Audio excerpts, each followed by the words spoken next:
नमस्कार दोस्तों, स्वागत है आपका अपना स्टडी चैनल लर्निंग जीएस वाला में। हम इस समय सीटेट पेपर 2 क्लास 6 to 8 के लिए एनसीईआरटी हिस्ट्री पेपर को कंप्लीट कर रहे हैं। तो आज हिस्ट्री विषय के अध्याय 3 का पार्ट 2 फेयंस को शुरू करेंगे। तो फेयंस क्या है, चलिए अब फेयंस और इसके आगे के तथ्य को कंप्लीट करते हैं।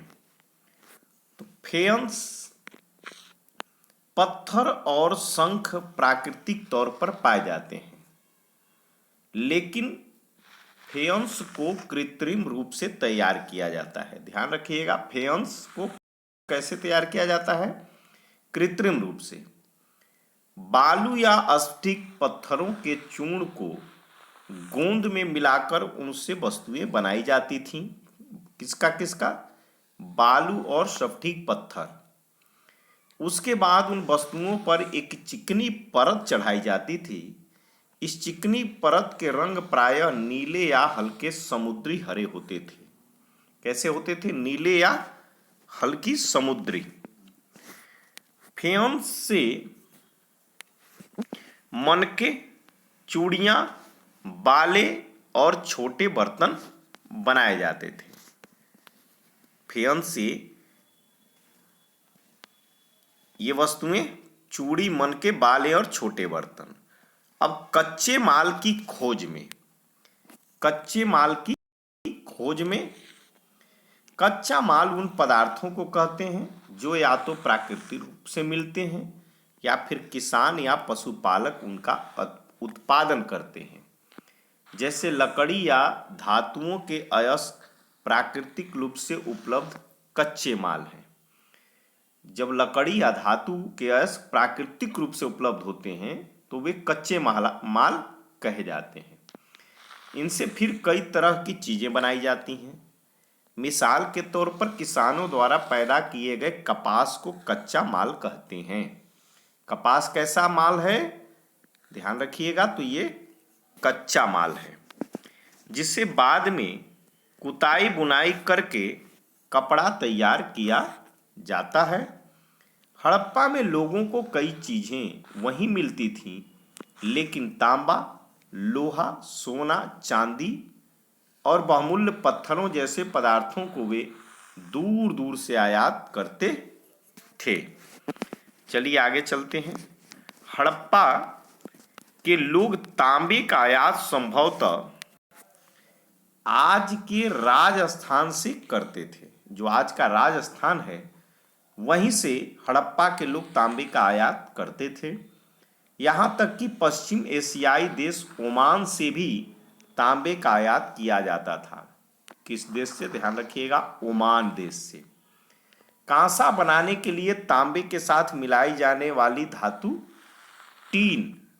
कांसा में तांबे के साथ क्या मिलाया जाता था? टीन धातु को। तो टीन का जो आयात आधुनिक ईरान और अफगानिस्तान से किया जाता था। जो आधुनिक ईरान और अफगानिस्तान है, तो टीन का आयात वहीं से किया जाता था, जबकि ओमान से तांबे का। सोने का आयात आधुनिक कर्नाटक और बहुमूल्य पत्थर का आयात गुजरात, ईरान और अफगानिस्तान से किया जाता था। अब देखिए, ये पहले फैक्ट को देख लेते हैं। चीजों को एक जगह से दूसरी जगह कैसे लाया जाता था, इन चित्रों को देखें। खिलौने और दूसरी एक मुहर। क्या आप बता सकते हैं कि हड़प्पा के लोग यातायात के लिए किन साधनों का प्रयोग करते थे? तो पिछले अध्याय में हमने पहिए वाले वाहनों की जानकारी दी है। बच्चों का खिलौना हल। आज हल चलाने वाले ज्यादातर किसान पुरुष होते थे। हमें ज्ञात नहीं है कि क्या हड़प्पा में यह भी प्रथा थी। चलिए, नगरों में रहने वालों के लिए जो भोजन थी उसके बारे में जानकारी प्राप्त करते हैं। लोग नगरों के अलावा गांव में भी रहते थे। वे अनाज उगाते थे और जानवर पालते थे। किसान और चरवाहे ही शहरों में रहने वाले शासकों, लेखकों और दस्तकारों को खाने के सामान देते थे। पौधों के अवशेषों से पता चलता है कि हड़प्पा के लोग गेहूं, जौ, दालें, मटर, धान, तिल और सरसों उगाते थे। ये सभी फसलों को ध्यान रखिएगा। गेहूं, जौ, दाल, मटर, धान, तिल, सरसों। जमीन की जुताई के लिए हल का प्रयोग एक नई बात थी। उस समय हल का भी प्रयोग होता था, लेकिन एक नई बात थी। हड़प्पा काल के हल जो नहीं बच पाए हैं क्योंकि वे प्रायः लकड़ी से बनाए जाते थे। हल किसके थे? लकड़ी के। लेकिन हल के आकार के खिलौने मिले हैं। इस क्षेत्र में बारिश कम होती थी, इसलिए सिंचाई के लिए लोगों ने कुछ तरीके अपनाए होंगे। संभवतः पानी का संचय किया जाता होगा और जरूरत पड़ने पर उनसे फसलों की सिंचाई की जाती होगी। हम हड़प्पा के लोग गाय, भैंस, भेड़ और बकरियां पालते थे। तो हड़प्पा के लोग किस जानवर का पशुपालन करते थे? गाय, भैंस, भेड़ और बकरी। बस्तियों के आसपास तालाब और चारागाह होते थे, लेकिन सूखे महीनों में मवेशियों के झुंडों को चारा पानी की तलाश में दूर दूर तक ले जाया जाते थे। वे बेर जैसे फलों को इकट्ठा करते थे। किस फल को इकट्ठा करते थे? बेर को। मछलियां पकड़ते थे और हिरण जैसे जानवरों का शिकार करते थे। और गुजरात में हड़प्पा कालीन नगर का सूक्ष्म निरीक्षण, तो इसको देखते हैं। कच्छ के इलाके में खदीर बेत के किनारे धौलावीरा नगर बसा था।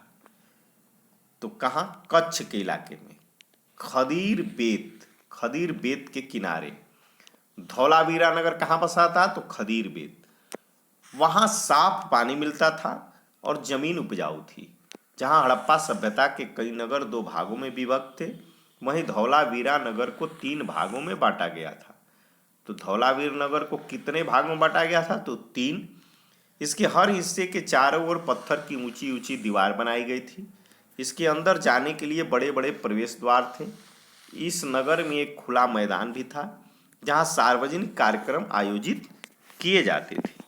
यहाँ मिले कुछ अवशेषों में हड़प्पा लिपि के बड़े बड़े अक्षरों को पत्थरों में खुदा पाया गया है। इन अभिलेखों को संभवतः लकड़ी में जड़ा गया था। यह एक अनोखा अवशेष है क्योंकि आमतौर पर हड़प्पा के लोग मुहर जैसी छोटी वस्तुओं पर पाए जाते थे। गुजरात की खंबात की खाड़ी में मिलने वाली साबरमती की एक उपनदी के किनारे बसा लोथल नगर ऐसे स्थान पर बसा था। तो कहाँ? लोथल कहाँ है? तो गुजरात राज्य में खंभात की खाड़ी में मिलने वाली साबरमती की एक उपनदी। तो यह जो है लोथल उपनदी थी किसकी? साबरमती की, जो खंभात की खाड़ी में मिलती थी। जहाँ कीमती पत्थर जैसे कच्चा माल आसानी से मिल जाता था। यह पत्थरों, शंखों और धातुओं से बनाई गई चीज़ों का एक महत्वपूर्ण केंद्र था। इस नगर में एक भंडार गृह भी था।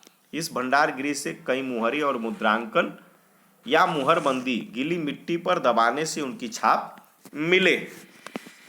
ये देखिए तालाब हुआ करता था इस तरह से। आगे चलते हैं। यहाँ पर एक इमारत मिली है जहाँ संभवतः मनके बनाने का काम होता था। पत्थर के टुकड़े, अधबने मनके बनाने वाले उपकरण और तैयार मनके भी यहाँ मिले। मनके कहाँ मिले हैं? हड़प्पा से। मुद्रा, मुहर और मुद्रांकन या मुहर बंदी। मुहरों का प्रयोग सामान से भरे उन डिब्बों या थैलों का चिन्हित करने के लिए किया जाता था जिन्हें एक जगह से दूसरी जगह भेजा जाता था। थैले को बंद करने के बाद उनकी मुहानों पर गीली मिट्टी पोतकर उन पर मुहर लगाई जाती थी। मुहर की छाप को मुहरबंदी कहते हैं। अगर यह छाप टूटी हुई नहीं होती थी तो यह साबित हो जाता था कि सामान के साथ छेड़छाड़ नहीं हुई है। आज भी मुहर का प्रयोग होता है। पता लगाओ कि मुहर का उपयोग किस लिए किया जाता है। सभ्यता के अंत का रहस्य। अब देखिए हड़प्पा सभ्यता का अंत कैसे हुआ, इसके रहस्य को जानते हैं। लगभग 3900 साल पहले एक बड़ा बदलाव देखने को मिलता है। अचानक लोगों ने इन नगरों को छोड़ दिया। लेखन, मुहर और बांटों का प्रयोग बंद हो गया। दूर दूर से कच्चे माल का आयात काफी कम हो गया। मोहनजोदड़ो में सड़कों पर कचरे के ढेर बनने लगे। जल निकास प्रणाली नष्ट हो गई और सड़कों पर ही झुग्गी नुमा घर बनाए जाने लगे। यह सब क्यों हुआ कुछ पता नहीं। कुछ विद्वानों का कहना है कि नदियां सूख गई थीं, इसका मतलब सूखा पड़ गया। अन्य का कहना है कि जंगलों का विनाश हो गया। इसका कारण ये हो सकता है कि ईंट पकाने के लिए ईंधन की जरूरत पड़ती थी। इसके अलावा मवेशियों के बड़े बड़े झुंडों से चारागाह और घास वाले मैदान समाप्त हो गए होंगे। कुछ इलाकों में बाढ़ आ गई तो सूखा भी पड़ा, कुछ इलाकों में, कुछ इलाकों में बाढ़ भी आई। लेकिन इन कारणों से यह स्पष्ट नहीं हो पाता है कि सभी नगरों का अंत कैसे हो गया, क्योंकि बाढ़ और नदियों के सूखने का असर कुछ ही इलाकों में हुआ होगा। ऐसा लगता है कि शासकों का नियंत्रण समाप्त हो गया। जो भी हो, परिवर्तन के असर बिल्कुल साफ दिखाई देते हैं। आधुनिक पाकिस्तान के सिंध और पंजाब की बस्तियां उजड़ गईं। कई लोग पूर्व और दक्षिण के इलाकों में नई और छोटी बस्तियों में जाकर बस गए। इसके लगभग 1400 साल बाद नए नगर का विकास हुआ। इसके बारे में हम जो नए नगर है अब अध्याय 5 और 8 में पढ़ेंगे। तो इस तरह से आज का हमारा पार्ट 2 अब सेशन अध्याय 3 का समाप्त होता है। कल अध्याय 4 लेकर के आएंगे। तो जो भी सीटेट और जीके जीएस की तैयारी करते हैं उस चैनल पर लगातार वॉच करते रहें, बने रहें और सब्सक्राइब करके बेल आइकन को दबा दें और लाइक करते चलें। और वीडियो अन्य चीज़ पर चाहिए तो कमेंट भी करते चलें। धन्यवाद, थैंक यू।